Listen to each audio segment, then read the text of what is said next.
Bom dia, pessoal. Meu nome é Mariane, eu faço parte do time da Bfintex. Quero agradecer a presença de vocês, né, e muito a colaboração aqui do Pinheiro Neto, do Bruno, da Cris, da Kiki. Super obrigada por acolher o primeiro evento presencial nosso esse ano. Espero que vocês aproveitem. E também quero agradecer os nossos painelistas, né, que estão dedicando tempo, né, me aguentando durante esse período. O Franklin, o Fábio, o Tiago, o Wagner, a Ingrid, o Diego também, né, que é o nosso presidente, o Bruno Baldutini. Então, hoje, a ideia é a gente trocar mais informações sobre o mercado, qual é a perspectiva que a gente tem aqui numa visão macroeconômica e também dos pilares da associação, que é a parte regulatória, negócios, impacto social e tecnologia. A associação hoje ela conta com mais de 600 fintechs associadas, então isso equivale mais ou menos, segundo os relatórios da Distrito, com 48% de fintechs que existem no Brasil estão associadas à Bfintex. E a gente está aqui, todos nós da Bfintex estamos de camiseta, para ficar mais fácil identificar. Se vocês precisarem, quiserem conversar com a gente, fiquem à vontade, a gente vai estar aqui o dia inteiro não, né? A manhã inteira, a manhã inteira, não, o Bruno vai expulsar a gente, fica aqui o dia inteiro. E bem-vindos, né? Mais uma vez, obrigada aos mantenedores também, que a gente tem uma rede aqui também de mantenedores, né? Que suportam suportam as nossas atividades e estão envolvidas nas atividades do ecossistema, tá bom? Então, eu vou chamar agora para o palco o primeiro painel, né? Então, vocês querem subir? Pode subir, porque aqui é bem informal, tá? Vou chamar aqui no painel Desafios e Tendências do Mercado Financeiro, o Franklin Lacerda. Cada um deles vão se apresentar, né? Ele vai ser o nosso moderador, o Tiago Paura, do BTG Pactual, e o Franklin Lacerda, da Análise Econômica. Eu chamei 2 vezes? Tudo bem. Tá bom. A Fábio Lacerda, já é idade, já. Obrigada, pessoal. Bom dia a todos. Antes de mais nada, eu quero reforçar os agradecimentos à Bfintech e ao Pinheiro Neto Advogados pela cessão desse esplêndido espaço para o nosso encontro. Eu fui chamado aqui para uma missão interessantíssima de emoldurar a apresentação de 2 brilhantes colegas, o Tiago e o Franklin, para discutir um pouco sobre perspectivas relacionadas ao mercado de fintechs. Eu e o Bruno, a gente faz parte de um grupo, né? Eu costumo dizer, nós não somos os millennials, nós somos os Matusalenials que acompanharam um pouco do surgimento disso tudo, né? A gente viu a Bfintex nascer, né? O Bruno, pelo Pinheiro Neto, à época eu era do Banco Central do Brasil, na área de supervisão, discutindo todo o impacto de inovações no sistema financeiro, no sistema de pagamentos, interagindo com o Diego em N eventos, falando bobagem, né, em nome do Banco Central. É bom falar bobagem em nome do regulador, que ninguém te bate, entende? Agora a coisa está um pouco diferente. Mas, enfim, a gente viu isso nascer. E qual é o nosso desafio nesse painel de abertura? O desafio é ter um pouco essa perspectiva da história, né? Como eu estava comentando com eles na preparação, é um pouco da síntese do mineiro, né? O Dom que eu vim, oncotô, proncovô, né? São as 3 palavras-chave. Dom que eu vim, de onde eu vim? Quer dizer, qual foi o meu histórico, né? Qual era a realidade quando eu tive a ideia, quando eu encontrei investidores, quando eu coloquei meu negócio de pé? Oncotô, qual é a realidade atual? Que momento é esse que a gente está vivendo? É desafiador? É fácil falar que é desafiador. Mas desafiador por quê? Como? O que isso impacta o nosso dia a dia? E, acima de tudo, discutir o Proncovô.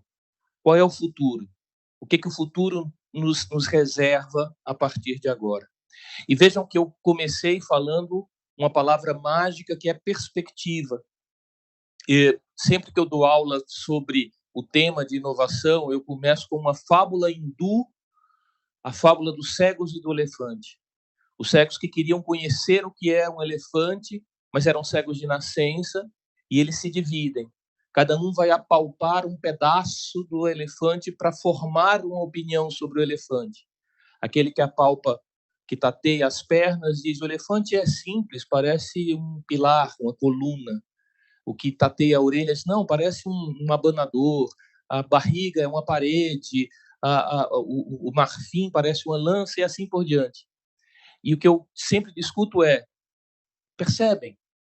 Não dá para pegar a realidade, compreender a realidade, simplesmente somando as perspectivas, colocando as perspectivas uma ao lado da outra.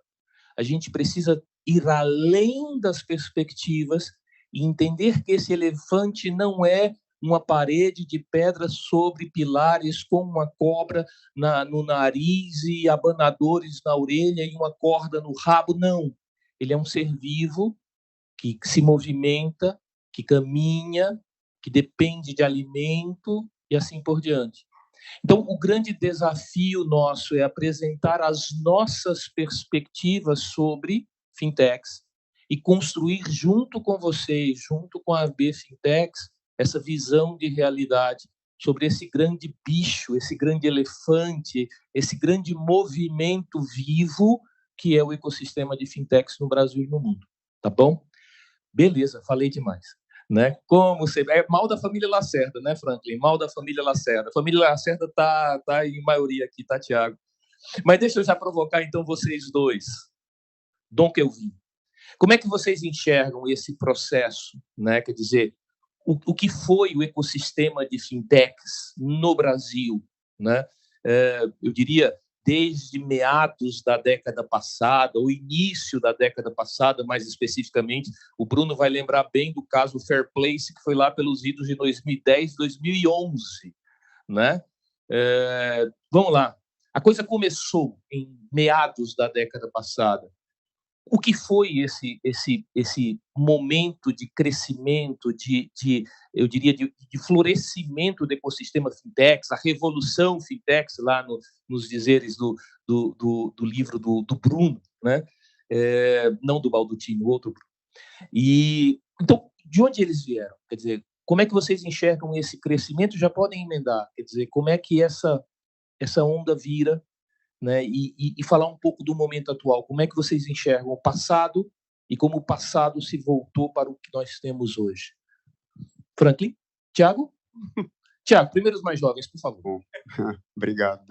Depois dessa bela introdução, né? É que nem jogar em São Januário e depois jogar no Maracanã, né? Tem que falar bem aqui para manter o nível. Né? Bom dia a todo mundo. Só me apresentando rapidinho, eu sou o Thiago Paura, do BTG Pactual. Estou no banco desde 2016 e a gente cobre lá empresas listadas em bolsa. Né? Eu sou responsável por cobrir o setor financeiro, junto com o Eduardo Rosman, que é o nosso analista-chefe. E, assim, muito bom esse gancho introdutório, porque é justamente a narrativa que a gente estava tentando criar, né? Acho que, e até estava na cabeça de 2013, como praticamente o ano ali que a gente viu um pouco mais de boom nas fintechs, né? Óbvio que inovação, empresas tentando disruptar, tentando ser um pouco mais eficientes, tentando melhorar seus processos, sempre existiu, né? Mas hoje em dia, ou pelo menos desde 2013 ali, tem muito mais mídia em cima disso, né? Você tem redes sociais, tem muito mais tecnologia, você tem mais... né, o foco está mais voltado para esse negócio. E aí, o que aconteceu foi que, efetivamente, né, passou-se a olhar com um pouco mais de carinho a necessidade de, efetivamente, você mudar o seu negócio, né? Fazer com que ele seja mais rentável no final do dia e não ficar parado, perdendo tempo e esperando alguém vir te matar, que era o que acontecia, né? E naquele momento, então você viu que tinha uma demanda basicamente orgânica por mudanças dentro das próprias organizações, né? O pessoal falando, putz, se eu ficar do jeito que eu estou agora, eu vou morrer na praia ou não vou alcançar o meu máximo de rentabilidade possível aqui. Então, acho que o primeiro pilar foi isso, efetivamente, o empreendedor, o empresário, né, os funcionários de cada organização enxergando a necessidade de disruptar processos dentro de casa e, efetivamente, disruptar processos para melhorar, né, o próprio serviço proposto ao cliente. Né? A gente estava numa época em que os grandes bancos, principalmente, eles estavam oferecendo serviços muito simples, por preços muito altos, e de alguma maneira com pouca qualidade, né? Então esse foi um arcabouço também que propiciou um pouco mais de inovação dentro de fintech, né? Junto a isso, e aí eu acho que um pouco mais recente, ainda antes da gente virar o ciclo, você teve um excesso de liquidez muito grande, né? O excesso de liquidez ele faz com que você seja tenha um pouco menos de pavor, né, em arriscar. E isso pode ser muito positivo, como pode ser muito negativo também. Acho que tem que ter a medida certa.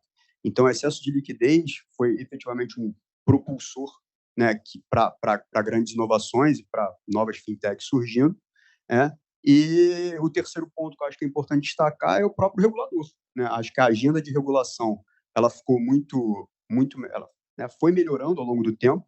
Aí Fábio vai me corrigir se eu estiver falando uma besteira, mas a gente viu, né, mais recentemente Sandbox, tem o Open Finance, tem o Pix, tem o próprio registro de recebíveis de cartão de crédito. Então, acho que naturalmente, óbvio que mais recentemente também com uma agenda que conseguiu priorizar isso do ponto de vista do regulador, porque o ponto principal dele, que é combate à inflação, estava garantido. Então, vamos ver o que vai acontecer para frente. Ele conseguiu fazer com que o terreno fosse muito mais fértil para que o jogo fosse jogado de maneira mais franca, né? Então, acho que esses são os três principais pontos que eu encadearia aqui para a gente começar a discutir. E eu acho que cada um deles já está contando com uma virada, né? Excesso de liquidez, um apetite interno nas próprias organizações, mudanças, né, de direcionamento de resultados, foco mais em custos, e o próprio regulador tendo que voltar para a agenda principal dele, que é combate à inflação, né? Bom dia também, pessoal. Meu nome é Franklin, sou economista e atualmente CEO da Análise Econômica. É uma satisfação muito grande estar aqui, quero agradecer a todo mundo da BFintex também pelo convite, e também dizer que é o meu primeiro evento presencial mesmo. Então é muito bom estar vendo pessoas apertando mãos, eu estava com saudade disso também. Acho que pegando um gancho aqui das falas, eu vou até dar um passinho um pouquinho mais para trás no tempo, porque uma das coisas que eu até falei nas nossas conversas iniciais, eu achei que era importante destacar nessa discussão sobre perspectivas, entender onde nós estamos e para onde vamos, né? Eu acho que tem um aspecto estrutural que é muito importante destacar, porque hoje, nesse momento histórico, né, nesse começo de 2023, uma das coisas que marca muito é justamente a conjuntura, né? Os juros estão subindo, a inflação está muito alta, o emprego em alguns países parece que está pelo emprego, outros países não. Tem muitas variáveis conjunturais em jogo que nos deixa muito preocupados, né? E como economista, a gente adora falar dessas coisas, né? Falei, então vou evitar falar um pouquinho, assim, né? Vou falar um pouco mais das questões estruturais que são muito importantes, né? E aí, acho que tem alguns marcos, assim, que vale a pena destacar aqui, sem ser muito palestrinha, digamos assim, né? Acho que a gente está num ciclo econômico pautado em tecnologias de informação e comunicação, né? Eu gosto muito de destacar essa questão, porque ao falar que é um ciclo econômico, a gente entende que existe um movimento que se repete, um movimento cíclico, né? E quando eu destaco que são as tecnologias de informação e comunicação, isso significa que outros ciclos tiveram outras tecnologias como base, né? Nesse ciclo econômico, a gente tem celulares, tem vários gadgets ao nosso redor, que são a característica fundamental dessa revolução tecnológica, né? Que, diferentemente do que muitos falam, eu não gosto de chamar de quarta revolução industrial, chamo quinta revolução tecnológica, baseada em algumas teorias que a gente pode conversar depois. Mas existem alguns marcos importantes, né? Esse ciclo tem início lá na década de 70, quando a gente começa a digitalizar toda a economia, só que está muito distante. A gente sabe que a tecnologia hoje é anos-luz diferentes do que era lá na década de 70, né? Então, é no ano de 2000 que a gente tem um momento muito importante, que é quando tem a primeira bolha das .com, né? Os mais velhos talvez vão lembrar muito bem disso. Ali a gente vê as empresas de tecnologia, aquelas empresas nascentes, quebrarem pela primeira vez, né? Mas o que aconteceu ali tão particular na história para eu trazer esse tema aqui agora? Quando a gente está no meio de um ciclo econômico, é muito importante que mercado, reguladores e sociedade estejam alinhados, né? E esse alinhamento não existiu, porque as .com quebraram naquela época, né? Algumas, enfim, diminuíram muito de tamanho, mas de todo modo continuaram existindo, algumas delas, e o capital continuou circulando, né? Investidores simplesmente tiraram dinheiro, foram investir em outras alternativas, tudo mais, e aí a gente viu um boom muito atípico para uma revolução tecnológica, né? A gente viu o boom de uma coisa extremamente tradicional, que eram commodities, né? Fala-se muito até hoje, né, nos livros de história econômica, o boom das commodities, né? O mundo passou por esse boom das commodities. A China demandando tudo que era commodity do mundo inteiro, né? Mas a gente precisa ter em mente que não importa o ativo em si, o importante é que era dinheiro circulando pelo mundo e se multiplicando, né? Aí esse dinheiro que se multiplicou foi encontrar outras oportunidades para conseguir manter sua rentabilidade, né? Foi encontrar isso lá no subprime dos Estados Unidos, 2008, outra bolha. E o que aconteceu em 2008? Estado, sociedade e mercado não se alinharam de novo. Então, a gente passa por uma série de crises cada vez mais curtas, bolhas cada vez mais curtas, desde 2008, né? O que aconteceu em meio a tudo isso? A gente sai desse macro e olha para o Brasil, né? O Brasil vinha, desde a década de 90, praticamente arrumando a casa, né? No setor financeiro. Tinham bancos que estavam sendo vendidos, bancos quebraram. A gente entra nos anos 2000 com uma nova economia, né? Literalmente, uma nova economia. E o setor bancário que se beneficiava muito no passado das altas taxas de inflação, né? Talvez também os mais velhos vão lembrar do overnight, de outras questões muito importantes, começam a se ver numa situação muito mais dificultosa e num ambiente econômico novo, já com tecnologias de informação e comunicação nascentes crescendo, né? Eu até brinco sempre quando eu falo com empreendedores, qual que era a diferença do internet banking lá do começo dos anos 2000, ali da primeira metade dos anos 2000, para os aplicativos hoje? A diferença, obviamente, de tecnologia, não vou ser leviano aqui, a gente sabe que é muito diferente, né? Mas eles fizeram o que era melhor naquela época com os recursos que eles tinham, né, os grandes bancos, e hoje a gente tem muitos mais recursos disponíveis, né? Mas existe uma diferença muito importante, que é o modelo de negócios, né? Para um grande banco, uma grande empresa se movimentar é muito mais difícil, para uma menor empresa é mais fácil, né? Então foram nascendo novos modelos de negócio num ambiente de muita liquidez, como o Thiago destacou, né? E num ambiente de competitividade mais desafiador para as grandes instituições, né? Isso viabilizou o surgimento de muitas fintechs, de muitos bancos digitais, né? Acho que esses são alguns pontos que vale a pena colocar para a gente começar a falar, e não vou me prolongar muito também na história. Excelente. Gente, uau, eu estou aqui ainda meio tentando organizar as ideias na cabeça. Mas vamos lá. Se eu entendi da fala de vocês, nós saímos de um mundo de excesso de liquidez, de regulador ultra-friendly, né? E de, enfim, possibilidades de crescimento e de assunção de novos riscos, para um cenário mais desafiador, e aqui o registro, eu odeio o eufemismo desafiador, eu continuo usando essa porcaria porque é o que todo mundo fala, mas tudo bem, é o desafiador, né? Desafiador. Desafiador por quê? A liquidez enxugou, em primeiro lugar.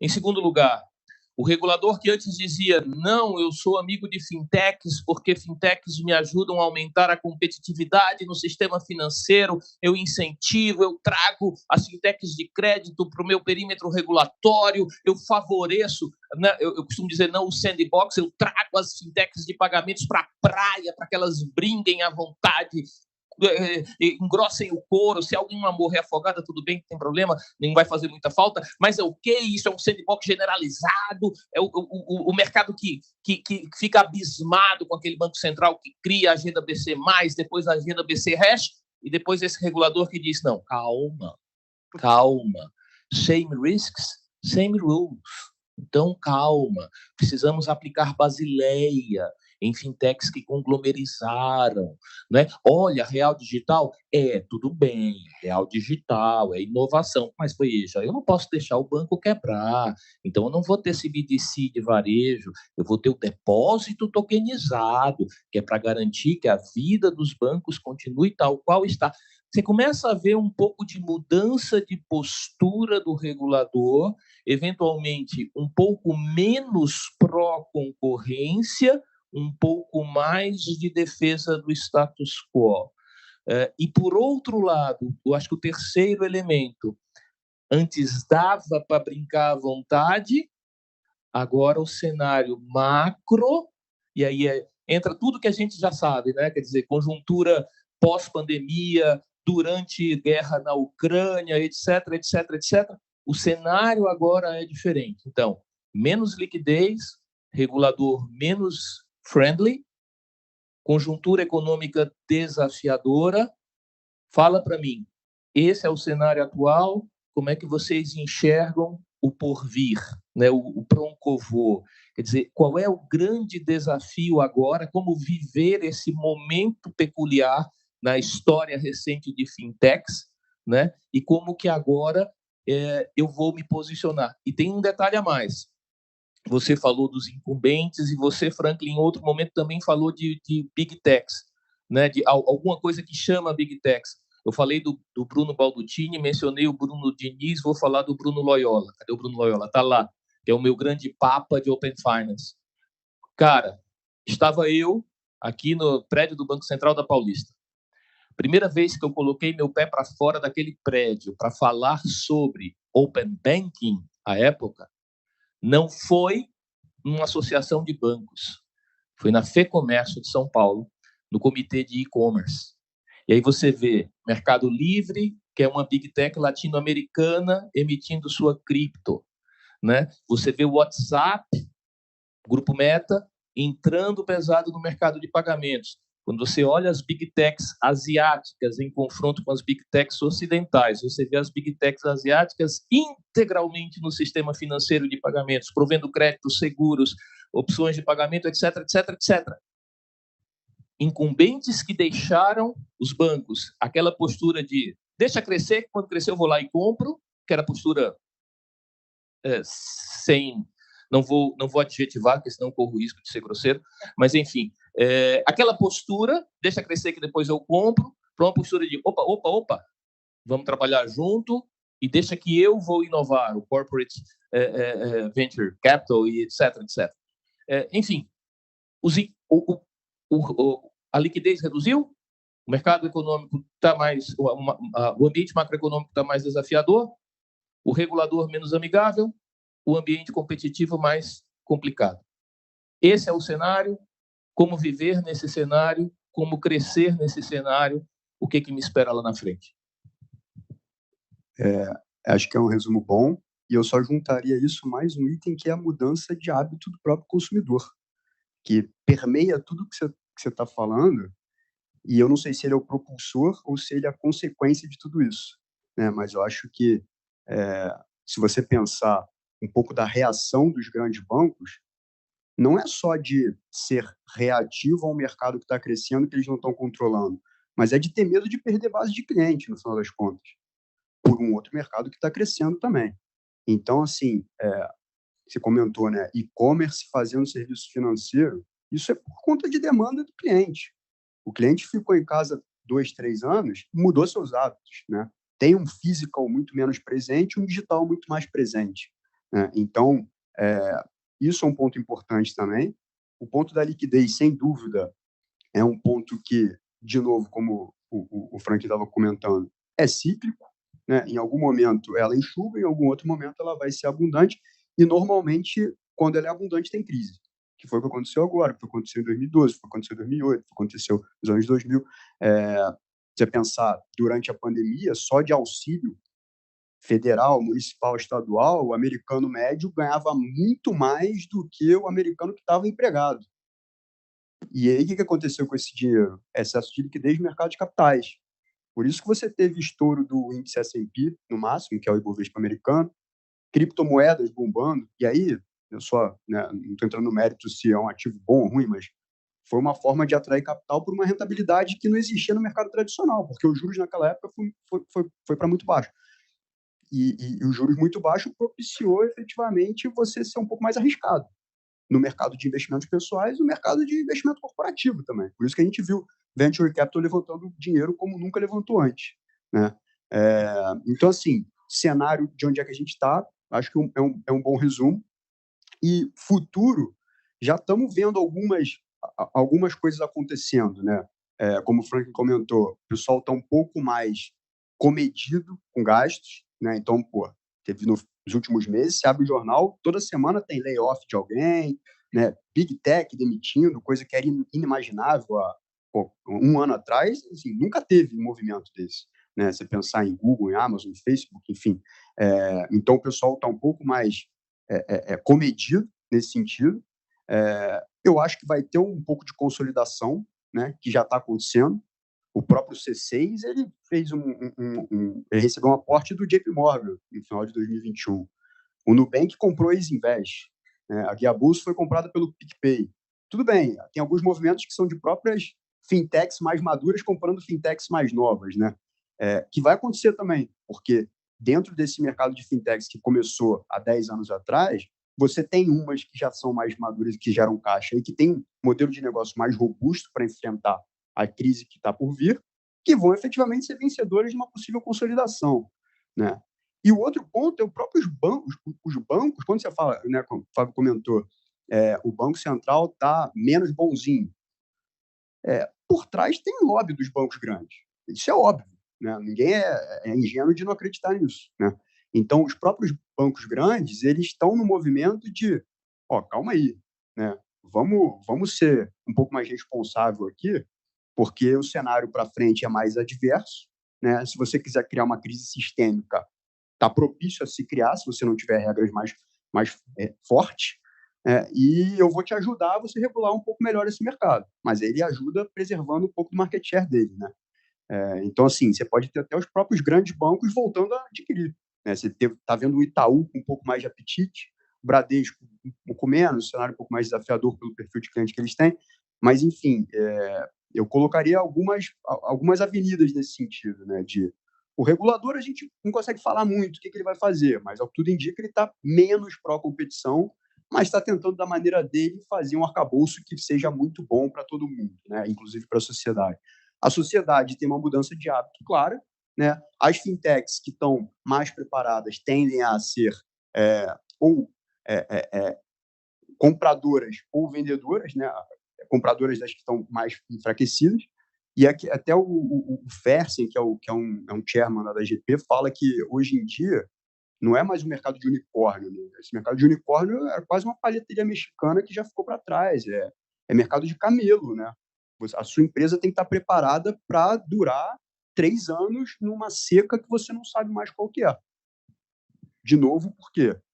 Bases regulatórias que tem um pouco de interrogação por trás, mercado mais difícil e seca de liquidez. Acho que é basicamente isso. Então, assim, dizer para onde a gente vai, naturalmente tem que, né, se pensar nessas avenidas como algumas possíveis caminhos a serem seguidos, né? Mas eu acho que a palavra-chave você já deu. Para de pensar em ser unicórnio e começa a pensar em ser camelo. É a melhor recomendação desse painel. Excelente. Vamos lá, Franklin. É muito bom. E eu queria só destacar que é muito bom conversar com pessoas empolgadas também, assim, né? Ele tá mais empolgado, né? Exato, tem que ficar lá em cima, energia. Há um ano atrás a gente tá bem mais empolgado. Mas, enfim, vou também acho que conectar alguns pontos aqui com a questão estrutural, que é o ponto que eu tenho destacado aqui na minha fala. Eu acho que tem algumas coisas importantes, assim, novamente, os pontos que você colocou, acho que são os pontos-chave, né? E eu quero chamar a atenção para essa fala do Thiago, né, da mudança de perfil de empresa, né, de deixar de buscar ser unicórnios para se tornarem camelos, né? Eu acho que essa é uma metáfora muito boa dessa virada de ciclo, porque o que acontece a partir de agora? Nesse ambiente, nessa atual conjuntura, a liquidez está secando. Simples assim, isso é um dado objetivo. Os juros subiram, fundos, enfim, todos os agentes do mercado financeiro começam a segurar um pouco mais os seus aportes, os seus investimentos, né? Então, as empresas que antes podiam arriscar um pouco mais e inovar com o dinheiro de investidores, agora se veem numa situação em que elas precisam fazer escolhas muito mais rigorosas, né?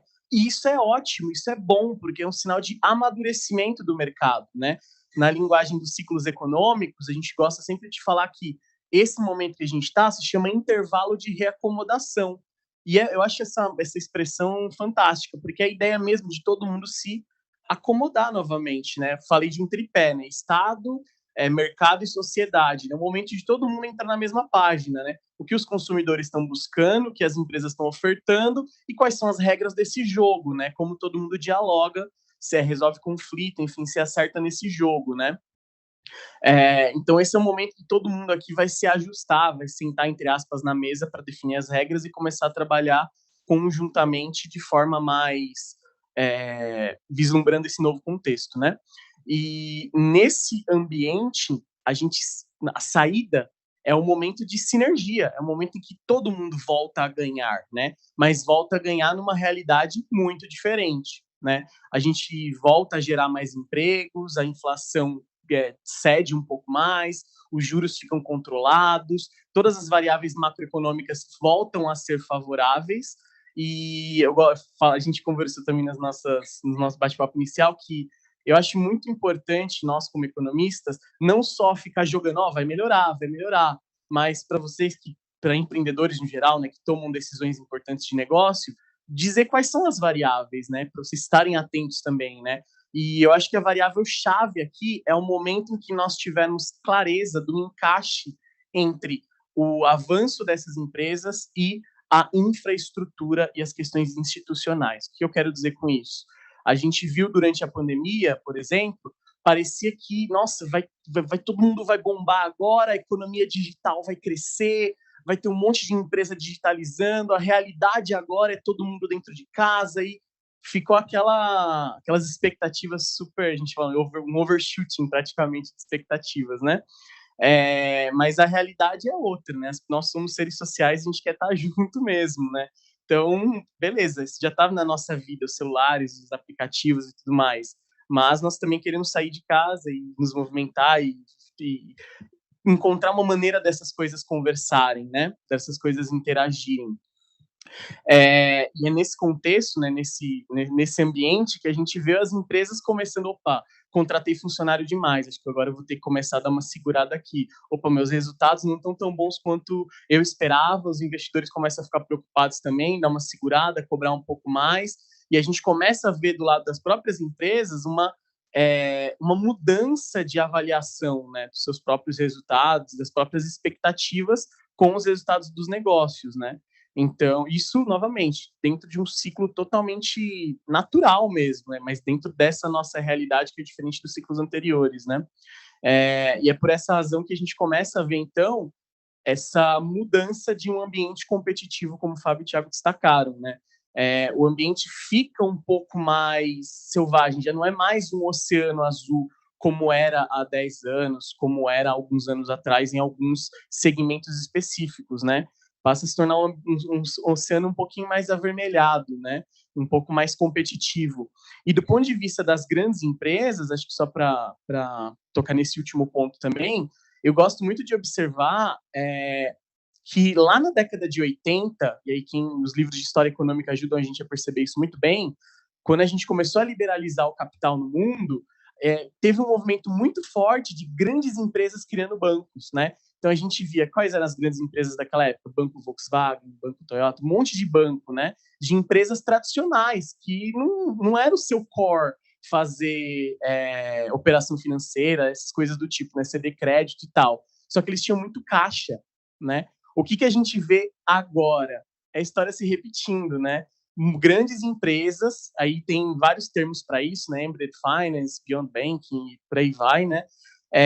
Mas é o mesmo fenômeno de grandes empresas que deram escala, ampliando o escopo de atuação, né? Começando a se aventurar também, né? E aí tem Banking as a Service hoje para ajudar, a tecnologia hoje é muito mais favorável para esse movimento, né? Mas acho que é muito importante também destacar isso. E o que isso significa para a gente, no final das contas, né? Amarrando os pontos aqui. O ambiente vai se tornar mais e mais competitivo. Agora, investidores priorizam modelos de negócio um pouco mais assertivos, né? Que já encontraram o Product Market Fit, que já não estão mais ali explorando.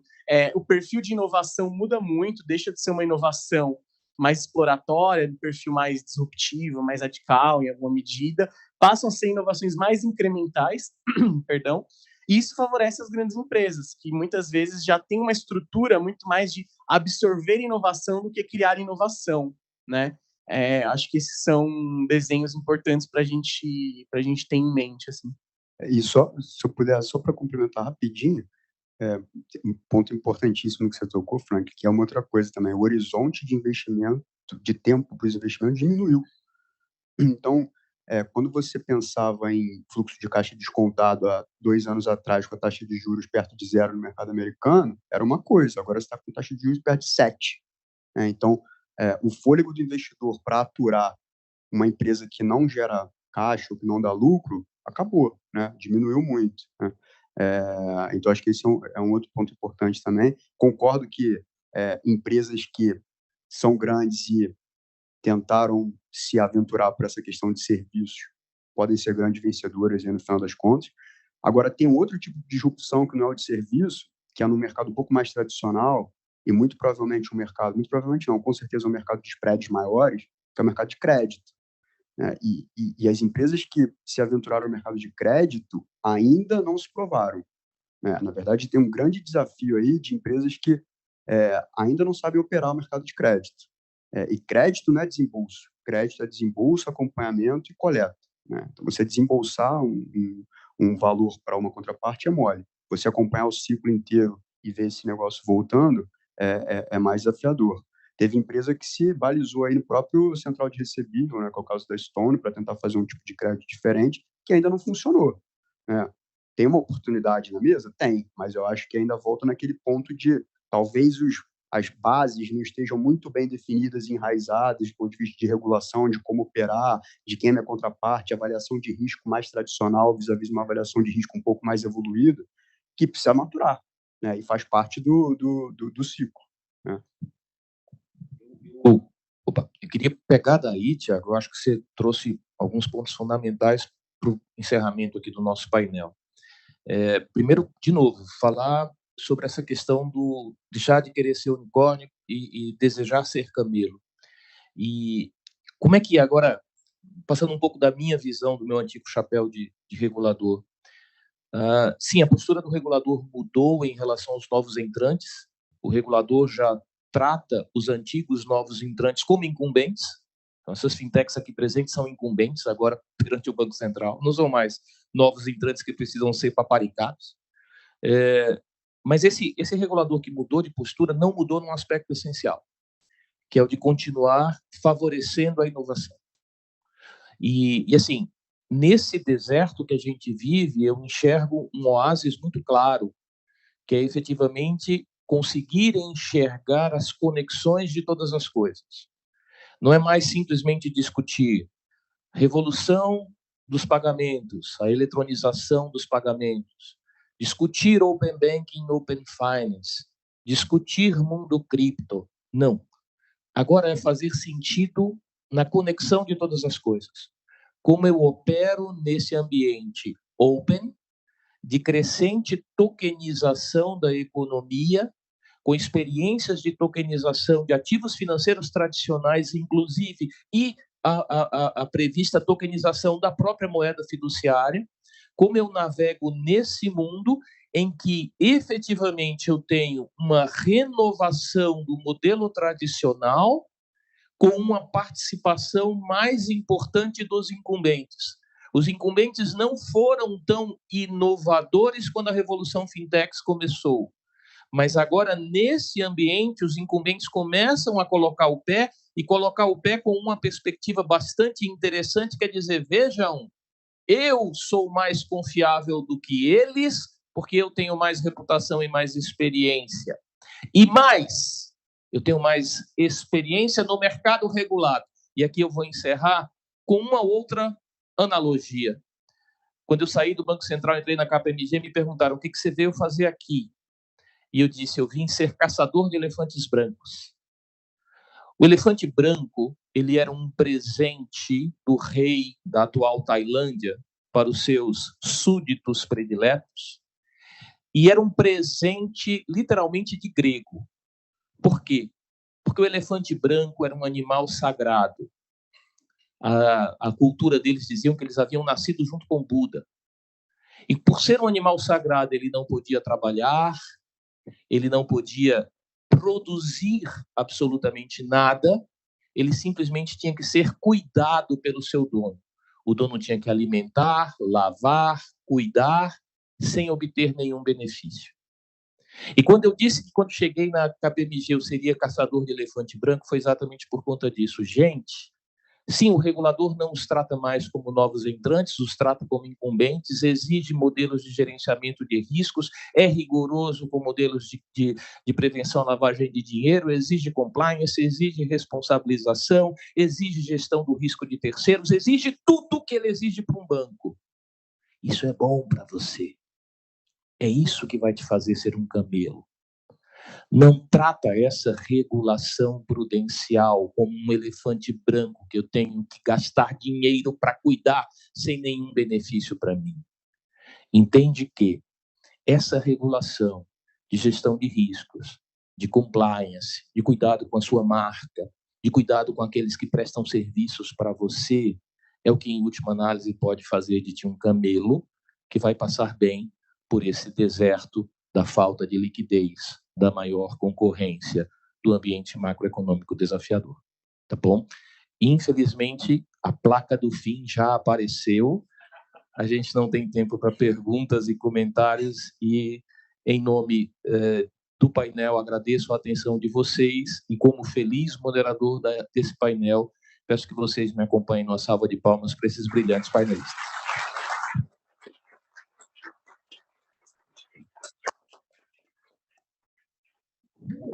Isso. Mariane, a palavra agora é sua. Obrigado a todos. Obrigado, pessoal. Obrigado, Fábio.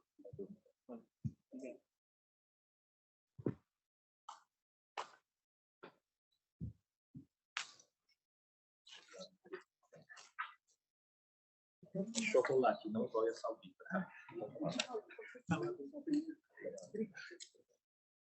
Obrigado, pessoal. Acho que está ligado. Agora a gente vai passar para o segundo painel. Vou chamar agora o Diego Pérez, que é o presidente da BFintex, para fazer essa introdução. O Wagner Martim, da Feritran, a Ingrid Bart e o Bruno Baldutini, nosso anfitrião aqui de hoje.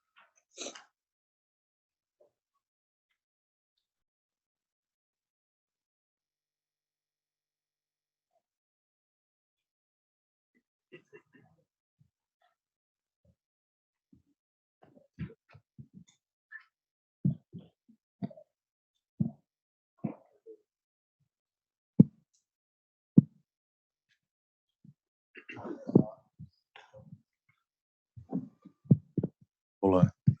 Tá bom. Bom dia a todos. Eventualmente, quem ainda não me conhece, eu sou o Diego Pérez, presidente da BFintex. A gente fundou a BFintex lá em meados de 2016. Desde então, alcançamos aí um status interessante de entidade que representa o grupo, né? Alguns números, quando nós surgimos, eram cerca de 25 fintechs. 2021, que é o início da atual diretoria, mandato da atual diretoria, éramos pouco mais de 300 fintechs. Hoje somos 614, né? Então, estamos crescendo, continuamos crescendo. Então, a gente adota não só metodologias, mas também o formato de gestão de oportunidades como se fôssemos também uma startup, como se fôssemos também uma fintech. Então, essa é a genialidade que o nosso segmento conseguiu construir, a nossa associação conseguiu alcançar também. Desde então, a gente também alcançou outros horizontes, outros patamares, né? Então, a gente também faz parte de uma aliança de fintechs na América Latina, composta ali por mais de 20 associações de fintechs, e somos a associação mais representativa na nossa região. E, mais recentemente, uma publicação, né, do Fintech Magazine, que é um folhetim especializado no nosso setor globalmente, e listou a BFintex como a 5ª melhor associação de fintechs do mundo, né? Então a gente fica muito feliz com tudo que vem sendo possível. E nada disso também teria sido suficiente ou possível sem o apoio aí dos nossos parceiros mantenedores como Pinheiro Neto Advogados. Está com a gente quase desde o começo, talvez desde o começo, pelo menos no entorno, e a gente aproveita o dia aqui para celebrar, né, essas conquistas, mas ao mesmo tempo olhar para frente, o que mais pode ser feito e aonde a gente deseja chegar, né. E o tema desse painel é bem particular, porque ele se conecta muito com as previsões estatutárias, né, da nossa associação. O nosso estatuto, ele prevê 3 pilares principais, né, que são os guias aí da atividade que a gente se propôs a fazer. O primeiro deles é a representatividade do ponto de vista de desenvolvimento legislativo e regulatório. A gente nasceu com esse DNA, né, de interagir com reguladores, seja Banco Central, CVM, SUSEP, Ministério da Fazenda, Poder Legislativo, outras autoridades que tangenciam o mercado financeiro de capitais, para que a gente possa traduzir inovação e tecnologia em linguagem regulatória e levar as propostas ou discutir as ideias que os reguladores desejam emplacar no nosso segmento. O segundo pilar é o de promoção de negócios, né? Porque não adianta nada você criar uma associação que congrega ali os desafiantes desse mercado sem facilitar e sem apoiar o crescimento deles, para que eles possam seguir em frente a sua jornada e perpetuar o sucesso do fenômeno fintech no Brasil. E o terceiro é o impacto social positivo, né? Antes da palavra, da sigla SG se tornar aí uma buzzword, a gente já tinha previsão no nosso estatuto de que as principais decisões estratégicas do nosso grupo sempre deveriam causar um impacto social positivo, né? Então, a gente pegou assim, esses 3 pilares institucionais da nossa organização para direcionar o nosso debate aqui, né? A nossa apresentação de ideias e visão de futuro, né? O que a gente espera aí para o mercado de fintechs no ano de 2023, tá? Então, eu vou pedir para que brevemente cada um de vocês se apresentem, para que todos possam conhecer, eventualmente, quem ainda está tendo contato a primeira vez com a BFintex ou com o grupo, para as pessoas possam te conhecer. Depois a gente começa a debater aqui, pode ser? Começar com você, minha amiga Ingrid. Olá, bom dia, prazer estar aqui com vocês. Sou Ingrid Bart, sou fundadora do Linker. O Linker é um banco digital para pequena e média empresa. Hoje a gente faz parte do grupo OMIE. Também já fui diretora da BFintex, então a BFintex mora no meu coração. Eles querem se livrar de mim, mas eles não conseguem. Represento a BFintex dentro do Conselho Deliberativo do Open Finance, como Banco Central. Também sou presidente da B Startups. Olá, boa tarde, tudo bem? Bom dia, né? Pessoal, sou Wagner Martins, sou vice-presidente de negócios da Veritran no Brasil. A Veritran é uma empresa que domina o mercado de tecnologia financeira na América Latina, bem relevante em Europa e Estados Unidos. A gente trabalha aí desde o começo no Open Banking, Open Finance, trazendo tecnologia de front-end para a indústria e principais players, principalmente agora com o efeito de Beyond Bank, Embedded Finance, a gente vem atuando também em vários segmentos. Bom dia, pessoal. Eu sou o Bruno, sócio aqui do escritório Pinheiro Neto. Como vocês viram pela cara do escritório, um escritório bastante tradicional, tem 80 anos, fez 80 anos agora. Não obstante, a gente talvez seja um dos mais ativos no mundo fintech. Então, a gente, há muitos anos, já começou esse movimento de apoiar as empresas. A gente até chegou, a gente tem um programa de aceleração de startup em que a gente aceita um jovem ou mais velho com uma boa ideia e a gente não cobra nada. E quando ele faz uma captação, a gente combina um processo, algum pedaço de sucesso. Então, a gente até arrisca e isso ajudou bastante o ecossistema. O Fábio vai lembrar que isso, começamos a receber as fintechs de crédito, né? Que um dia o próprio Banco Central pediu, puxa, vamos preparar a regra junto, vamos criar uma regra nova, fácil, simples, né? E foi aí que então, a gente sempre teve essa pegada. Então, apesar de ser um escritório super conservador, a gente curte muito e acha que é super importante ajudar esse mercado de startup e fintechs, né? E aqui na BFintex, o Ricardo Bini, meu sócio, que está aqui também, ele participa bastante na BFintex, contribuindo, e basicamente é isso. O Zé também, né? Tem mais. Na verdade, são 7 sócios, né? São 7, né? São 7 sócios que, inclusive, começaram, a grande maioria, como estagiários meus, então você fica velho, né? É um problema. E aí eles viraram sócios e fazem parte do nosso grupo, que tem mais ou menos 55 advogados dedicados a essa área. Então, beleza.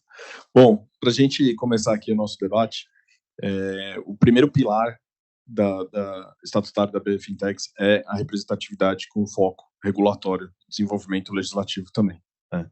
Então, eu vou pedir para o Bruno fazer alguma fala aí sobre esse tema, mas na perspectiva de o que foi desenvolvido no ano passado, quais foram as entregas regulatórias, quais são as propostas que estão em debate esse ano, as evoluções no curto e médio prazo, e o que a gente pode enxergar aí de novidade ou avanços importantes para esse segmento? Como que você enxerga essa ponta da história?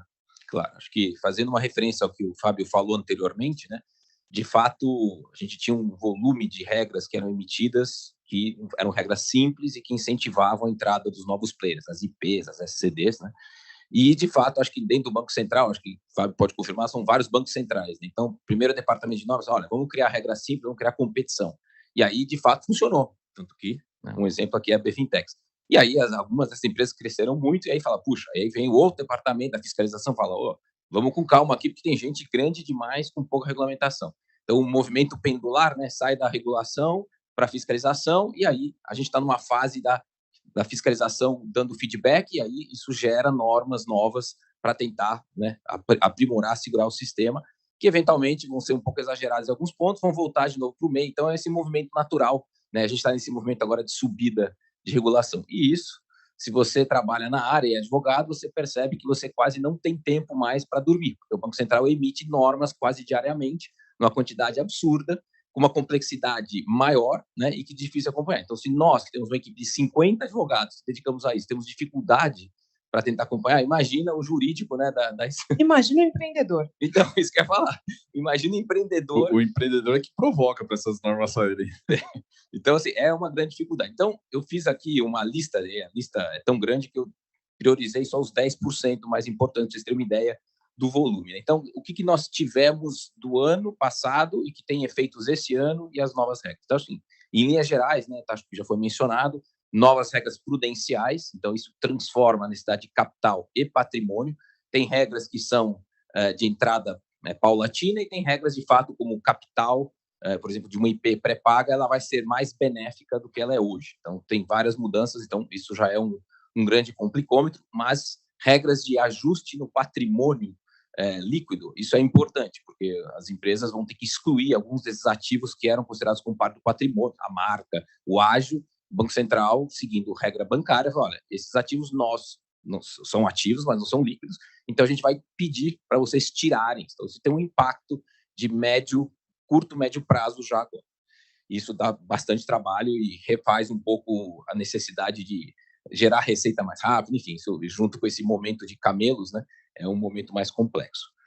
A segunda mudança que já começou, mas vai impactar as IPs, são as novas regras cambiais, né? Então, foi discutido uma nova lei que revogou um arcabouço antigo de dezenas de leis até de 100 anos de existência, uma série de inconsistências por uma norma só, principiológica, com uma série de pontos principais e dando todo o poder para o Conselho Monetário e para o Banco Central regulamentar. Então, de fato, as regras se simplificam, só que tem uma novidade, que a partir de julho, as IPs vão poder pedir uma autorização para operar em câmbio. Então, é um mercado novo que se abre, de novo, regulado, né? E câmbio no Brasil sempre foi um tabu, e o próprio Banco Central sofre, né, na regra nova de ser mais liberal. Então, a gente trabalhou pela Febraban, né, dando propostas, e a gente se depreendeu com a postura, né, das pessoas do DEREG, que falavam, não, então não pode fazer isso. Por que não pode? Realmente. Então, você passou 40 anos falando não, agora tem que falar sim, é muito difícil até o modelo aumentar. Então, essa é uma mudança importante, que as IPs vão poder entrar no mundo de câmbio, operações até 100 mil dólares por cliente, por transação. Então, isso é um fato importante.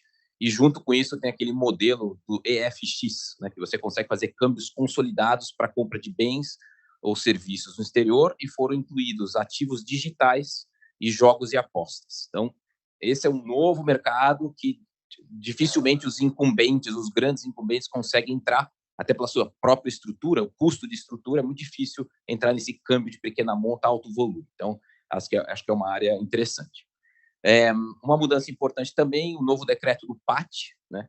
E, recentemente, a exclusão dos auxílios alimentação, né, fora da regulação do Banco Central. Então, ele criou arranjos pré-pagos fora da regulamentação do Banco Central. Então, quem opera nessa área fica livre, mas, por outro lado, acho que foi uma infelicidade, talvez, na minha visão, um erro, colocou um cap dos pré-pagos, né, de 0,7 no interchange pré-pago, que afeta vários desses produtos que não sejam alimentação PAT, ficam afetados porque o modelo de negócio fica limitado no tempo, ele tem que liquidar rápido, e ele tem esse limite de 0,7 no interchange, que, de fato, tem, sim, um impacto, né? Então, acho que esse é o outro ponto que complica um pouco a vida. Temos aqui a entrada do EPOC, né, encaminhamento de propostas de crédito, aí a BFinTech teve muita presença, né, onde o futuro será um marketplace em que a pessoa que quer buscar um crédito vai ter uma competição dos bancos através dos seus correspondentes, dizendo, olha, você quer tomar um empréstimo? Te dou a 3%. Aí vê o outro, não, imagina, te dou a 2,5%. Então, vai criar um marketplace de competição. Isso faz com que os correspondentes bancários que representam instituições financeiras vão ter acesso a um sistema centralizado. Isso já começou, não é obrigatório, mas com certeza isso vai se tornar obrigatório, em que você vai ter essa troca de informações para concorrência no crédito. Tá? Isso também afeta alguns dos modelos de negócio.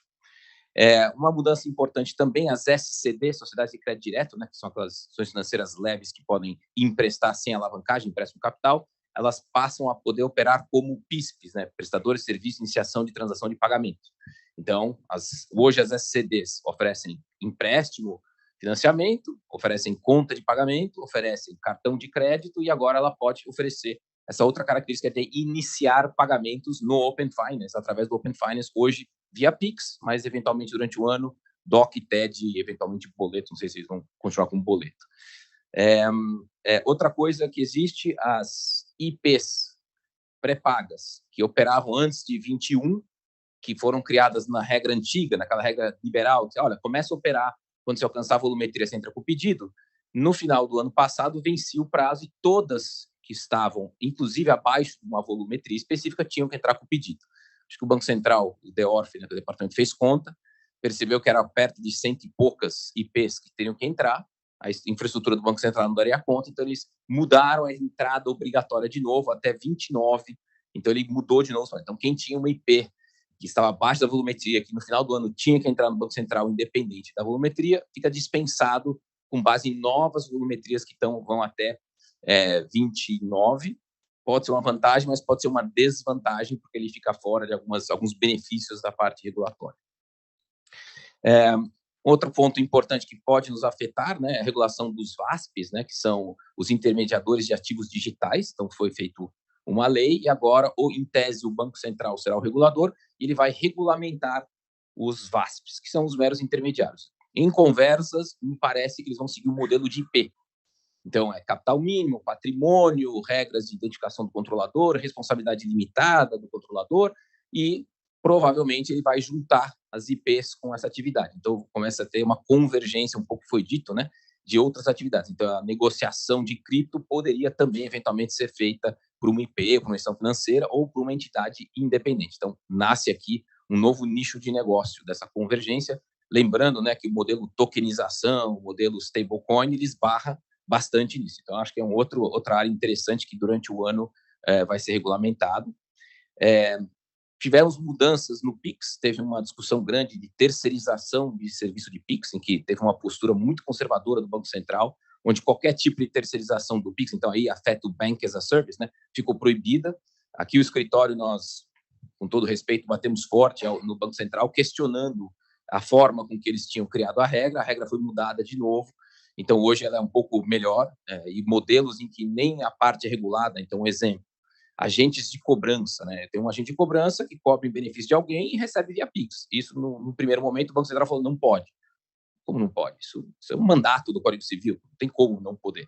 E aí, de fato, eles voltaram atrás, né? Modelos em que você vê algumas credenciadoras ou empresas de tecnologia que desenvolveram nos POS o pagamento via Pix, ou seja, ela não atua como credenciadora, e sim, na hora de pagar, em vez de usar o cartão, eu vejo um QR Code, o dinheiro vai para a credenciadora e depois acerta com o estabelecimento comercial. Ou sistemas de marketplace, né, em que o dinheiro é feito um Pix por marketplace e depois distribui. Num primeiro momento, o Banco Central entendeu que era proibido. E aí, de fato, olha, não faz sentido, não tem base regulatória, e eles voltaram atrás. Então, hoje, de fato, a única proibição do Bank as a Service é se uma instituição que é um participante direto tem dentro de si um participante indireto, que seja uma IP pré-paga, que ofereça contas de pagamento, essa IP pré-paga necessariamente tem que aderir ao Pix. Ou seja, os pagamentos de Pix não podem mais ir para ela, vão para o cliente dela que está oferecendo essa estrutura. Então, essa é uma mudança também que gera uma obrigação, um custo, né?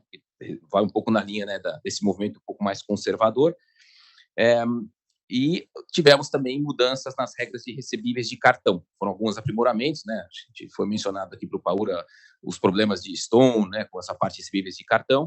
O Banco Central pegou aí umas certas inconsistências, uma certa má vontade, né, de alguns players, ou uma interpretação mais flexível das regras recebíveis e começou a parametrizar e colocar regras mais claras de proteção. E aí, de novo, esse mercado de recebíveis de cartão, ele se abre para a competição, é um ativo muito interessante, né? E aí, obviamente, o que a gente tem que olhar agora, além dessas mudanças, o que vem de novo, né? Novos produtos Pix. Então, aqui ele começa a vir o parcelado, estamos esperando o Buy Now, Pay Later, né? Que deve sair, quem sabe, esse ano ou ano que vem. Enfim, são coisas que afetam o negócio de vocês e que tem que ser prestado atenção. Já mencionei das IPs de câmbio e acho que um ponto que começou um movimento muito claro aqui no escritório é uma tendência de aumentar os ativos que passam a ser registrados nas registradoras, ativos digitais. Em segundo lugar, tokenização. Está tendo uma onda muito forte de consultas, de novas ideias, o próprio Banco Central falando em tokenização, o próprio presidente do Banco Central falando em decentralized financing com ativos tokenizados, o real digital. Então, claramente, existe um movimento nessa linha de tokenização de ativos, então, e eventuais consequências, novos produtos que vão surgir disso. Então, isso aqui é só um resumo, tá? Porque tem outras coisas que a gente nem entra aqui no detalhe, mas é um volume muito grande de mudança e, obviamente, de oportunidade, de riscos, né? E oportunidades também, porque surgem outras coisas que a gente não havia pensado com um produto. Então, só um resumo aqui para vocês ficarem tranquilos que está fácil entrar nessa área. Só fazer um comentário interessante, porque, assim, empreendedora, né? E não sou advogada. Mas quase, cuido... Não, por osmose só. E aí, como empreendedora, eu cuido disso lá no Linker, porque sobrou, sabe, quando você está na sala, todo mundo sai da sala e eu fico na sala, e aí quando você percebe, eu fiquei com a bucha. E eu recebo esses fatos relevantes, né? E eu lembro que, acho que o ano passado, teve uma época especificamente que foi um atrás do outro, assim, um fato relevante atrás do outro. E também estava com um volume de trabalho muito grande, e eu tenho um pouco de toque com e-mail, então eu leio todos os e-mails. Só que esses e-mails, a gente precisa prestar atenção, parar, ler. E eu fiquei assim, não, esse daqui eu tenho que prestar atenção, então eu deixava o e-mail sem ler. Aí vinha outro. Aí eu falei assim, não, peraí, esse aqui eu também tenho que prestar atenção, então eu tenho que deixar. Quando eu fui ver, tinha uns 5 fatos relevantes de legislação que tinha que parar para ler. Eu falei assim, gente, mas o que está acontecendo? Ali, o povo não para. Enfim, não está fácil a vida, né? Não, e fora que, assim, não dá para entender o que o Banco Central escreve. Então, isso é só um detalhe, né? Nós temos advogados. Desculpa! Desculpa, eu preciso de ajuda. Eu costumo falar com os advogados, para que eles consigam traduzir isso aqui. Eu acho importante advogado isso, traduzindo também não ajuda. Eu acho importante ser complicado, senão não tem emprego para a gente, é brincadeira. Mas realmente algumas formas que eles escrevem realmente... Brincadeira, tá. A gente já tem anualmente o nosso tradicional wrap-up regulatório, né, com o Piero Neto também. A gente acabou de ter uma edição fast aqui, né, com o Bruno. Mas é interessante porque você falando, Bruno, me veio um filme na cabeça, porque a gente participou de praticamente todas essas discussões. E a gente ia lá no Banco Central, a gente conversava, levava, fazia exposição de motivos, por que tem que ajustar isso, por que tem que ajustar aquilo. Algumas batalhas a gente venceu, outras a gente perdeu. Essa do interchange a gente perdeu, que eu concordo com você, porque tabelar preço é difícil, né, numa economia digital. Mas a BFinTech teve presente em praticamente todas. Há muitos anos atrás também, o próprio a lei, né, que trouxe os ativos digitais, né? Alguns associados aqui presentes estiveram com a gente lá em Brasília em 2017, talvez, tentando discutir o que deveria ser, e algum sucesso a gente alcançou, mas também poderia ter ficado um pouco melhor. Mas, enfim, dito isso, todas essas sopinhas de sopa de letrinhas, né? EPOC, PISP e etc. Ingrid, como que a gente traduz isso em negócios, tá? Quais são aí as atividades que já são realidade e o que está por vir, especialmente na sua presença na estrutura de governança do Open Finance, que você está lá no olho do furacão das discussões. O que você pode compartilhar com a nossa audiência de perspectivas mesmo? O que você acha do ponto de vista de negócio que vai acontecer? Tá. Eu vou ser um pouco provocativa, tá? Vocês me perdoem. As usual. Nunca faria isso. Eu acho que, assim, o ambiente regulatório, ele é necessário, ele tem que ser inovador, senão a gente não tem negócio, de fato. Eu acho que as instituições, de uma maneira geral, as fintechs, a gente tem que participar, a gente tem que trazer os nossos pontos. E é interessante até essa discussão, porque, assim, tudo isso é muito o Banco Central trazendo, fora os pontos que a gente ativamente leva, né, Bruno? A gente até participou também da questão do correspondente digital. Então, foi uma coisa propositiva da gente escrevendo e levando para o Banco Central, e como esse tem vários outros projetos que a gente propositivamente leva para o Banco Central, porque a gente sabe que vai ajudar o mercado. Mas tem um ponto que, às vezes, eu acho que muita gente não está pensando, em especial no Open Finance, que é a experiência do usuário. Alguém tem que usar, né, o Open Finance. Alguém tem que usar esses produtos. E aí, muitas vezes eu vejo algumas discussões, e é óbvio que precisa da parte técnica, da parte regulatória, da parte de segurança, e a ponta do consumidor, muitas vezes ela está sendo deixada de lado. E se a gente não tem consumidor, a gente não tem projeto, a gente não tem negócio, a gente não tem Open Finance, a gente não tem Pix, a gente não tem crédito, a gente não tem nada. Então, qual é a melhor forma da gente saber se uma regulação foi bem feita, se ela funciona, se tem usuário? Então, eu acho que é uma oportunidade no final do dia, porque tem vários produtos que já estão no mercado, que têm uma oportunidade gigantesca de melhorar a experiência do usuário. Eu voltei ontem da Amazônia. Eu queria falar isso, né? Deixa eu falar. Eu fui para o Carnaval, para o Pará também. Não encontrei a Joelma, ele falar também. Mas eu fui a trabalho e falei muito sobre essa questão da parte financeira.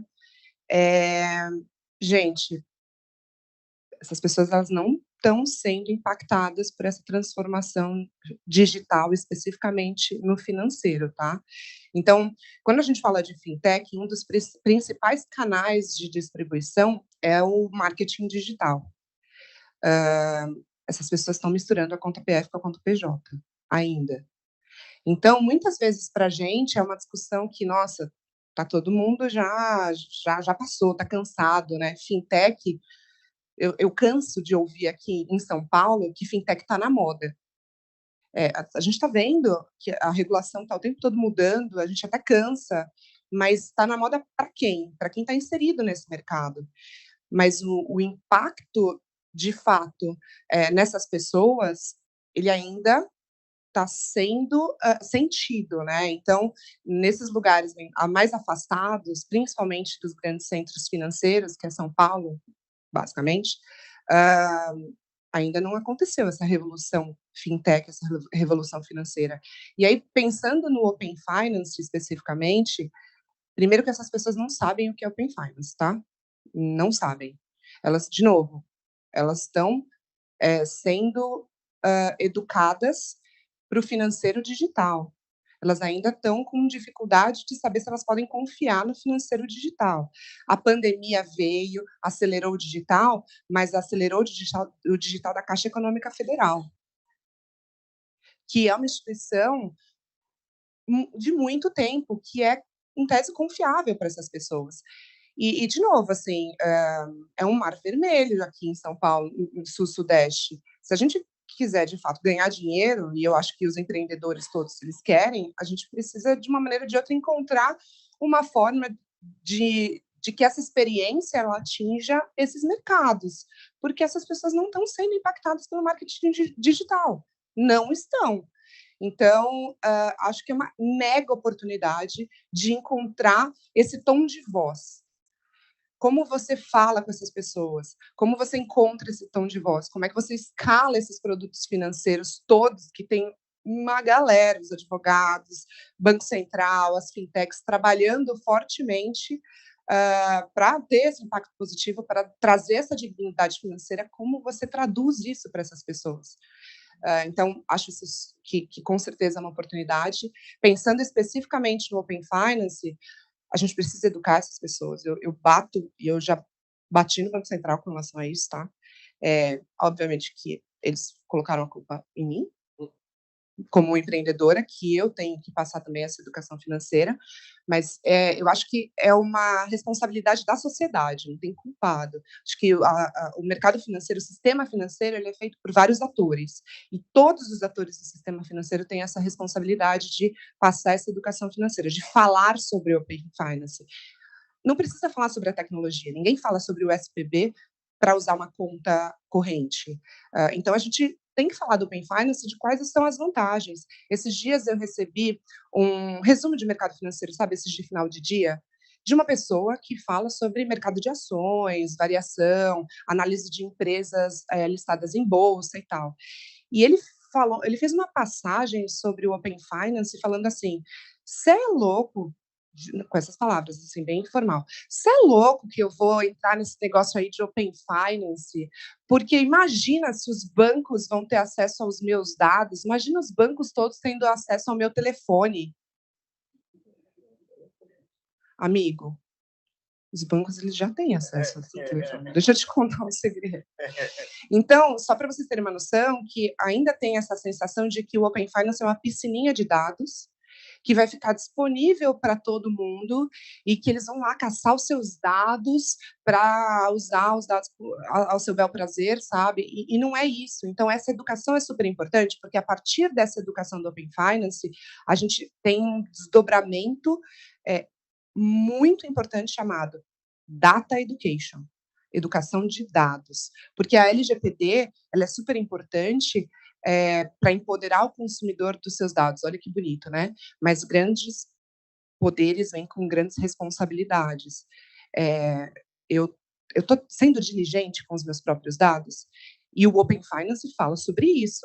Eu estou sendo diligente com relação aos meus dados financeiros? Eu estou sabendo aproveitar ali na sua essência os meus dados financeiros para que isso se traduza em bons produtos financeiros, para que, de fato, eu tenha plenos poderes sobre a minha vida financeira e que eu tenha dignidade financeira, que eu possa ter uma oferta de serviços financeiros que case com as minhas necessidades realmente, que é a essência do Open Finance. Então, tudo isso é oportunidade. E eu ainda não vejo projetos pensando nisso. Com certeza tem tempo, porque, poxa, não é trivial um projeto como o Open Finance. Eu acho que, assim, eu tive a oportunidade de... quero falar sobre isso também, né? Óbvio, estou me achando. Eu estou representando o Brasil no G20, porque a Índia, que é a presidente do G20 esse ano, criou o Startup 20, e eu estou representando o Brasil dentro do Startup 20. E o pessoal vem babando em cima do Brasil por causa do Open Finance. Babando, assim. México, por exemplo, eles têm uma estrutura financeira um pouco diferenciada, principalmente com relação às bandeiras. E a primeira coisa que eu falei que era Brasil, ele falou: nossa, eu falei com o fundador de um unicórnio lá, fintech. Ele falou, nossa, Open Finance do Brasil, a gente precisa conversar e tal. Então, assim, a gente está fazendo um excelente trabalho, eu acho que é uma preocupação super válida, todos esses pontos de tecnologia, regulação, segurança e tal, mas a ponta do consumidor ainda precisa ser pensada. E essa parte também de como é que a gente torna essa experiência mais fluida. Porque, vamos lá, vamos supor, lá no exercício de futurismo, que a gente finalize ou esteja ali mais próximo, né, desse momento de tecnologia, segurança, está tudo fluindo bem. Imagina você ter 10 aplicativos de banco que você precisa compartilhar com 10 aplicativos os seus dados. Você recebe, são 10 senhas, 10 compartilhamentos, 10, assim, são muitas gestões ali de dados que você tem que fazer. Como você vai educar essas pessoas que elas ainda nem sabem direito, elas nem estão inseridas, elas estão à margem dos serviços financeiros. Como é que a gente torna essa experiência mais fluida para essas pessoas? Como é que a gente integra esses produtos financeiros? Eu sempre falo sobre esse exercício de futurismo. Será que a gente não consegue integrar isso numa plataforma que... não sei. Não sei, de verdade, assim, é uma mega oportunidade interessante. E eu não estou falando, por exemplo, de outros projetos que já existiram, o Guia Bolsa, que é consolidador de extrato. Não é só isso. Cara, como é que eu consigo consolidar senha, essa questão de login, esses compartilhamentos, essas ofertas todas de crédito que estão chegando, os tokens, a gente vai ter token também, onde eu tenho conta, e se eu tenho, por exemplo, cashback, eu tenho cashback numa conta, eu tenho R$5 aqui, eu tenho R$7 aqui, eu tenho R$20 aqui, eu tenho uma conta de R$30 para pagar. Eu vou ter que fazer Pix de tudo quanto é conta para conseguir pagar a conta de luz numa única conta. Como é que eu transformo isso numa coisa fluida para o consumidor? Então, para mim, olhar para o consumidor vai ser a maior oportunidade que a gente tem para as fintechs. Muito bom. Só um relato, né? Você mencionou a experiência, que eu passei o feriado do Carnaval lá no Pará, né? Fui para uma ilha amazônica que chama Cotijuba, e aí olhando os reviews para me habituar com o local, eram reviews pré-pandemia, né? Ou seja, pré-Pix, né? E todos falavam, leva dinheiro, porque você vai sofrer, não sei o quê. Quando eu cheguei lá, eu saquei o máximo que eu dava para sacar num dia, R$800 talvez, voltei com R$740. E aí fui pagar a pousada, eu falei, você prefere dinheiro? Não, só trabalho com Pix. Esse negócio de Pix é uma maravilha. Eu caio direto na conta. Então, assim, o que é isso? É a experiência positiva e a propagação voluntária, né? Porque as pessoas umas falam para as outras as vantagens de você digitalizar suas finanças. Mas vamos lá, Wagner, sua vez, hein, cara? Quero ver você dar o seu show. Legal. Nosso Legal. pilar aqui. E eu vou pegar o gancho do Pix e eu vou continuar.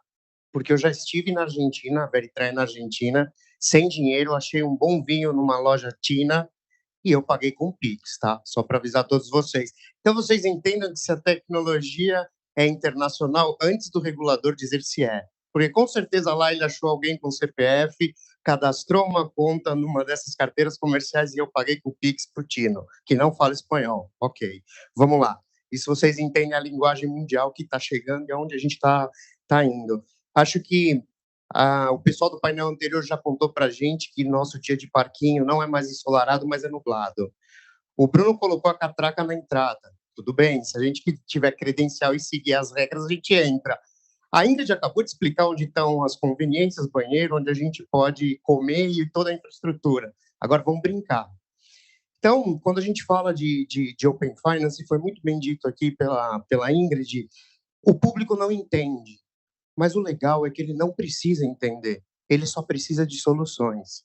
E o mais legal que isso é que ele precisa de soluções seguras, sem fricção e que traga a ele a experiência. Então, a gente, por exemplo, pode demonstrar aqui um caso muito simples que a gente mentorou no Lift Lab do Banco Central, que a gente vai apresentar agora em abril, que foi um score de crédito especial para as pessoas das favelas. Essas pessoas não têm comprovante de renda. Essas pessoas não têm garantias Essas pessoas, às vezes, não têm outro tipo de coisa que o crédito normal exige delas. Só que ela tem um sistema e uma comunidade que consegue validar se ela tem capacidade de pagar ou não. Se na palestra anterior o Thiago veio aqui e disse, olha, empréstimo é emprestar, acompanhar e cobrar. Não, Open Finance, empréstimo pode ser mentorar, emprestar, acompanhar, dar coach e cobrar. Isso é empréstimo. Então, por exemplo, Open Finance nos dá uma facilidade de níveis de acesso de dados das pessoas, mais a comunidade que ela vive, que nos dá a mesma garantia de crédito que você consultar por os tradicionais. Então, assim, saber usar os dados, ter o consentimento dessas pessoas e trazer ela para o ecossistema, você já abriu várias portas ao mesmo tempo. Open Finance, inclusão social, usabilidade, mais um case dentro do processo. A gente pode também dar alguns outros exemplos. Por exemplo, durante a pandemia, a Veritran foi responsável por construir o onboarding e a carteira digital do Banco de la Província na Argentina, né? E foi engraçado que eu tive muito envolvimento nesse projeto e eu me sentia mal, porque eu passava em frente à Caixa Econômica, eu via a fila, eu via o jornal, me sentia tão triste, e eu via mais de 3 milhões e meio de argentinos, dentro de 15 dias, deram onboarding dentro da sua casa, na conta DNI, fazendo uma tradução livre, conta CPF, simplesmente com biometria facial, OCR documental, captura de dados, cruzamento com o Renaper, que seria aqui análogo a um SERPRO, com 3 milhões e meio de onboarding, nenhum falso positivo.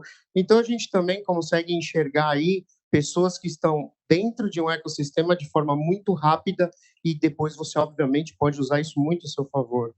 Eu venho falando, e aí, voltando à nossa analogia do parquinho, a montanha-russa e a roda gigante estão com a maior fila, e é verdade.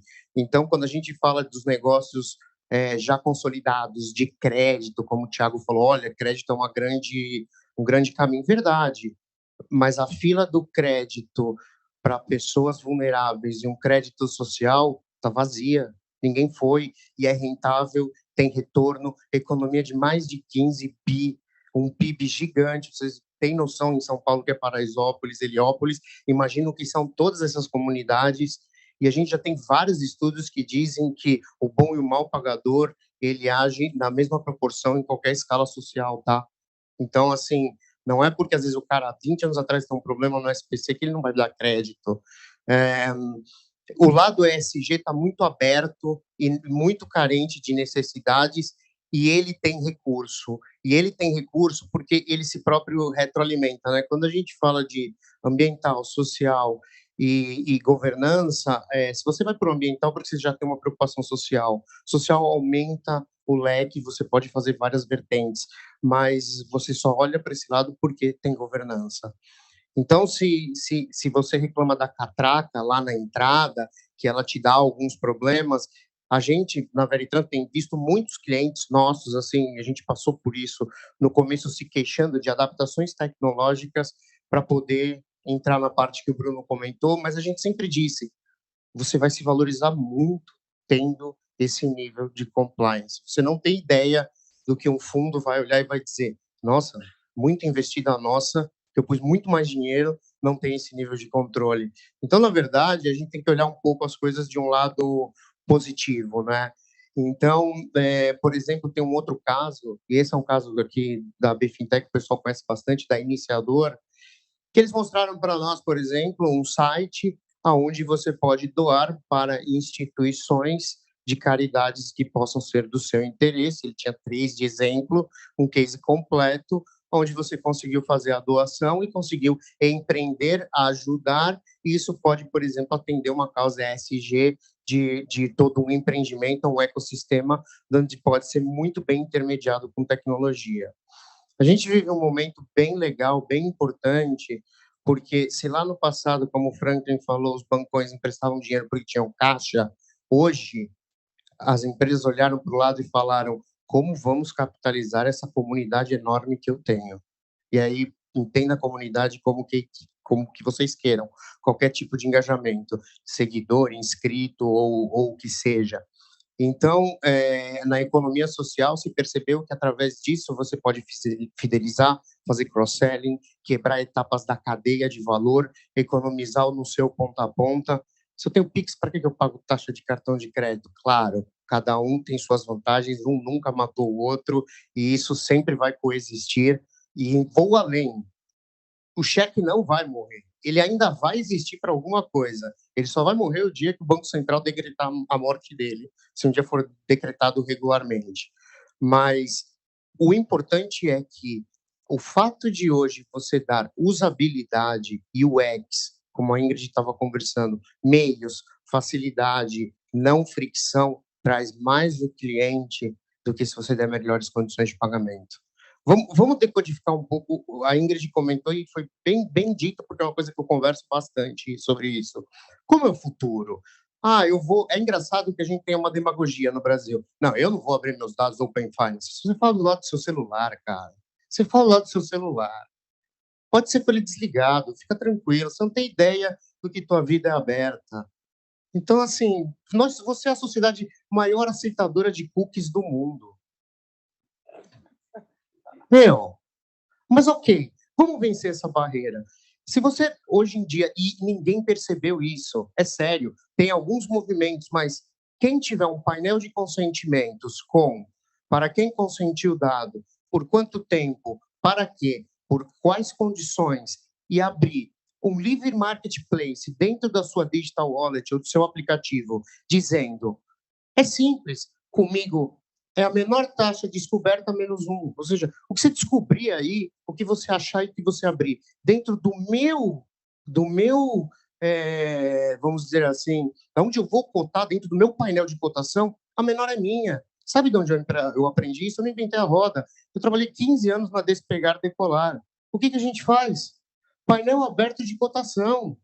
E eu não tinha nem vergonha de dizer que se você comprasse direto na sua companhia aérea, era mais barato. Não tem problema, existem várias outras coisas envolvidas, desde facilidade de pagamento, quantas vezes eu parcelo, o que eu estou fazendo. Então, a partir do momento que o primeiro que abrir um grande painel de consentimento para promover o livre mercado e poder dar a melhor condição, vai arrebatar rebanho de cliente. O primeiro que tiver um agregador bancário, onde permitir que ele tenha a mesma experiência que ele teria no aplicativo do Banco Vermelho, do Banco Laranja ou do Banco Roxo. Não estou nem falando do aplicativo de banco dele. Vamos supor que ele é uma fintech ou que ele é alguém do varejo que quis se fintechizar. Vamos supor que lá dentro ele começa a obter consentimento e poder trabalhar várias outras instituições, fazer um Pix de outra instituição através da própria experiência dele. Isso dentro do mesmo fluxo, sem fricção nenhuma. Então, isso são soluções que ninguém inventa a roda também. Isso são coisas que a gente já aplica na Europa, já aplica na Inglaterra. É que, ok, o Open Banking europeu ele foi escrita a legislação arcabouço de ponta a ponta, depois voltou-se ao 0 e começou a se aplicar as ferramentas para poder usar. O Brasil escreve e aplica a ferramenta. Exemplo, Pix, iniciação de pagamento, e assim vai. Então, o Brasil está fazendo um acompanhamento que ele, em qualquer indústria, e foi muito inteligente do Banco Central, porque em qualquer indústria funciona da seguinte forma: ou o regulador regula, ou a tecnologia atropela. Não é assim? WhatsApp. WhatsApp precisa de agência, precisa de licença para operar, para você fazer alguma ligação. Uber precisa de alguma licença, precisa de alguma licença para abrir um táxi.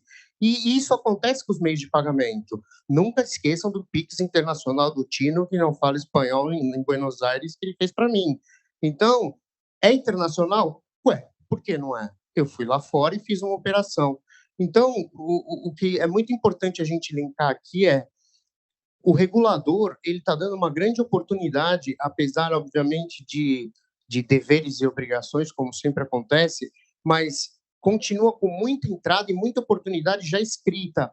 Às vezes a gente está indo atrás do que tem de ponta, do que tem da última coisa que pode estar. Já vejo movimentos de gente com IGG, nossa, eu quero ser uma instituição gerenciadora de garantias, porque o Brasil vai abrir esse mercado. Mas, assim, cara, tem tanta oportunidade, você nem passou na iniciação do pagamento que poderia revolucionar o seu mercado. Você nem está obtendo o consentimento dos seus clientes para poder usar os dados deles em favor dele. Então, o que eu enxergo do mercado, na verdade, é um momento muito mais de dar UX e solução para captar cliente. O ESG, tudo que é ligado a isso, é um caminho muito rápido. Captar de grandes empresas, vou dar um grande exemplo de vocês, que é um case nosso. Uma empresa que tem uma cerveja que a garrafa long neck dela é facilmente identificada pela cor, estava incomodada porque sempre que os seus funcionários faziam passeios a lugares paradisíacos, havia garrafas daquela cerveja naquele lugar. E ela entendeu que a culpa era dela, mesmo ela fazendo bebida alcoólica, entendendo o que as pessoas fazem depois de consumir. Ela entende que a culpa é dela. Por quê? Porque ela gastou uma logística para pelo menos levar até um ponto de venda lá próximo. Então, ela precisava recolher aquilo. E ela está desenhando mecanismos de poder comprar aquilo. E aí você já começa a entrar em coisas como, horas, se um quer comprar e o outro pode recolher, isso já é uma intermediação. Se é uma intermediação, cabe o IP. Você pode também ir para um lado de empréstimos P2P, super regulado e escrito, arcabouço pronto do Banco Central.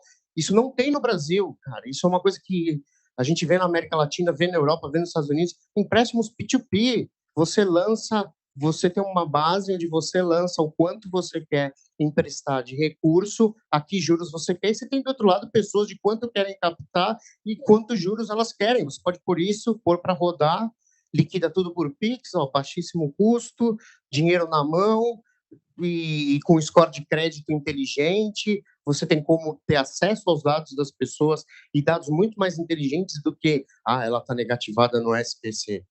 Então, assim, o que vale mais a pena? Ela está negativada no SPC ou você olhar no Instagram que toda semana ela está num destino diferente?